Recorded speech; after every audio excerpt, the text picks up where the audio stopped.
In Union, this scheme is becoming the talk of the town.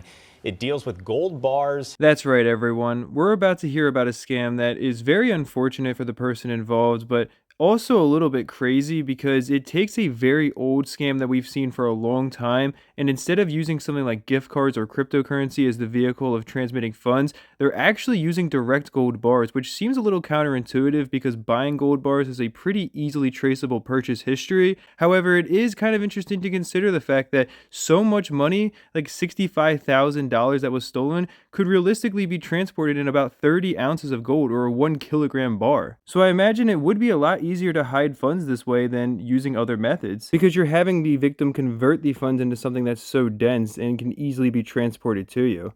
And big lies, and an Alabama man posing as an FBI agent to get big amounts of gold. I just want to point this out right now. If somebody ever calls you claiming to be from the FBI, hang up the phone immediately because they are 100% a scammer. The FBI will never call your phone. They will show up to your house if they want to actually speak with you. I can promise you that. They are not your local church group or somebody who is playing games in any sort of way. They are showing up to your house when they need to speak with you, period. When you hear details of this case, you're probably going to say, who would fall for that? But keep in mind, scammers try to catch you off guard and then create a sense of urgency to solve a problem before you have time to check it out. And it's a technique that has worked on both young and old. The reporter makes a really good point here because it's easy for us as an outsider to judge these people who fall victim and to feel like that they're foolish and silly, but at the same time, when you're in the heat of the moment, it's pretty easy to get tricked up by somebody who seems very convincing on the phone and is putting a lot of pressure on you. They know how to create situations and how to manipulate the human spirit in order to get their way.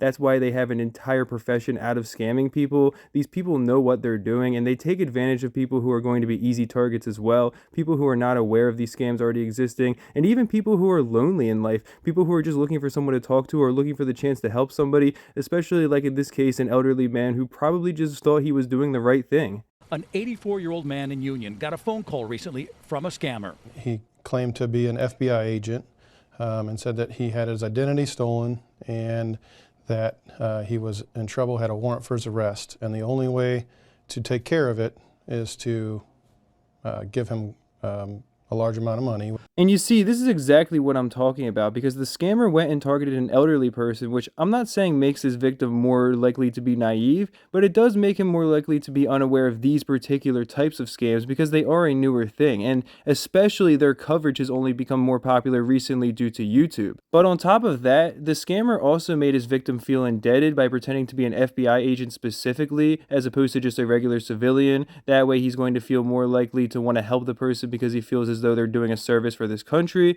And beyond that, he also went and put the person into a high pressure situation by pretending that there was a warrant out for his arrest, that he didn't have his identification, and that there was no way for him to be helped unless he got a large sum of money in a very short time. He made his victim act more irrationally than he would have otherwise, making him more likely to hand over the funds, of course. Police say the scammer demanded payment in gold bars, $65,000 worth.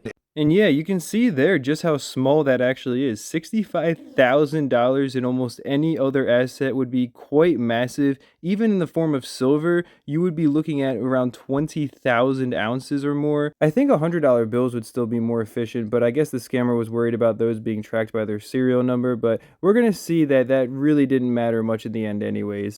The victim got suspicious and took a picture of his rental car. We were able to identify a person, and through rental car agreements and investigations, we were able to determine a person that we thought it might be. That FBI agent likes to talk a little slow, but you get the point. This guy ended up being tracked down because his victim felt he was a little suspicious, which good on the victim for taking a picture and actually doing a little bit of diligence there. Really glad that they were able to actually figure out who the person was and hopefully get a little bit of justice for the man. But that is just a crazy thing in my opinion, because I never expected gold bars specifically to be used as a vessel for this type of scam. It's a very commonplace one that happens every single day, unfortunately, but you always see the scammer asking their victim to go to the store to buy gift cards or to send them cryptocurrency, something that is more traditionally untraceable as opposed to them using precious metals specifically. With that being said though, just be safe out there and make sure that you don't give people money